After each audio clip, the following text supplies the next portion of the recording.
¿Qué significa que un CEO fracase? ¿Quién lo determina? ¿Se debe únicamente a resultados económicos? A partir del análisis de un gran número de investigaciones, el profesor del IES, Guido Stein, se centra en los factores de fracaso más habituales para intentar aclarar una cuestión tan difusa como son las dificultades en la carrera profesional del CEO.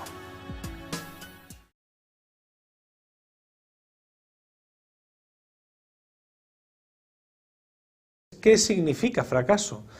Si un CEO se lleva a casa un montón de dinero después de ser despedido, ¿no?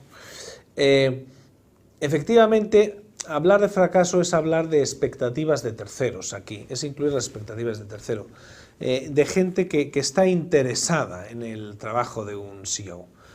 Empezando por los accionistas, que deberían estar representados en el Consejo de Administración, y acabando por la sociedad en general, pasando por unos cuantos jugadores fundamentales, que pues son su equipo directivo, otros empleados, el cliente ese que no siempre está en primer lugar, inversores, proveedores de deuda, y al final los analistas financieros, que juegan un papel muy importante.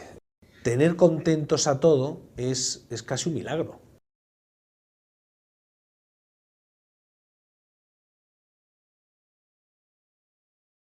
El mandato medio se ha reducido enormemente. Ahora pues está entre 3 y 5, y ya estoy exagerando con los 5 años, cuando hace 20 años, en el momento en que Bansi escribió su estupendo estudio Passing the Baton, era mucho más que el doble. Efectivamente, hay unas causas no naturales que Bansi reducía al 10% y que ahora mismo son muy superiores, a las que se ha dedicado nuestro estudio. Creo que hay varios factores que explican el que se haya acelerado o se haya reducido el mandato de los CEOs. El primero es el papel jugado por los mercados financieros. Los mercados financieros tienen una lógica, y esa lógica apunta al corto plazo. Hay otro factor, que es el aumento de la competencia. El aumento de la competencia externa, que eso desgasta a cualquier CEO. Antes uno podía tener una posición estable y defenderla durante más tiempo. Ahora hay que volver a la casilla de salida cada vez que empiezas con el presupuesto. Pero no solo la competencia externa, los CEOs tienen una competencia interna muy importante. Y hay otro factor que a mí me parece que juega un papel importante, que es un factor ya más personal, que tiene que ver con la sociedad actual, que es que en general tenemos una tasa de descuento del tiempo muy alta. ¿Eso qué significa? Que el futuro nos importa poco.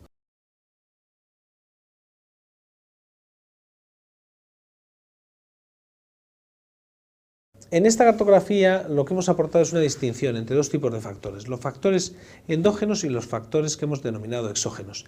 Endógenos son factores en los que el CEO puede influir, parcial o totalmente, pero puede influir en ellos. Exógenos son los factores que le vienen dados, donde es más difícil que él opere algún cambio, por lo menos a corto. La idea era ver si la presencia o la ausencia de estos factores tenía correlación con la salida o la permanencia de los CEOs. Entre los factores endógenos se cuenta pues, las competencias del directivo, naturalmente, si participa o no participa en el capital, lo que tiene que ver con la retribución. Entre los factores exógenos pues está la edad, la edad del CEO, su seniority, el tamaño de la compañía, si está regulada, la composición del consejo de administración, la industria, si el predecesor está por allí o no, y si el sucesor también está o no in pectore.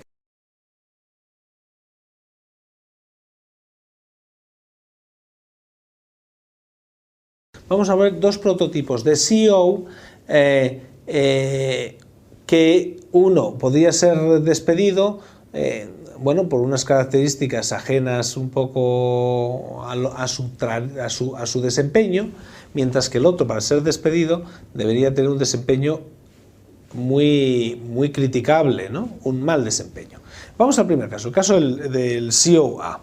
Nos encontraríamos con un CEO que no pertenece al máximo órgano de gestión de la compañía, que no tiene una gran participación en el capital debido a la retribución, a su retribución, que viene de fuera de la compañía, que además hay un sucesor.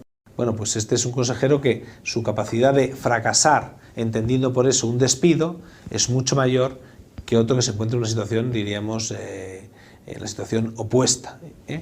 Vamos a un consejero que se encuentra en una situación en este sentido, diríamos, más cómoda. Es alguien que lleva muchos años en el puesto. Es alguien que además ha formado él, al cabo del tiempo, el Consejo de Administración, y los consejeros le deben su puesto a él. Que además reciben unos emolumentos muy importantes dentro de su paquete anual. Que además no hay un sustituto a la vista.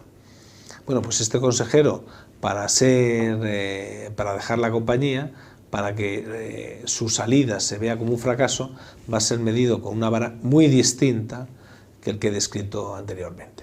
Me parece que no sería difícil advertir que fracaso, con estos dos ejemplos, significaría cosas muy distintas.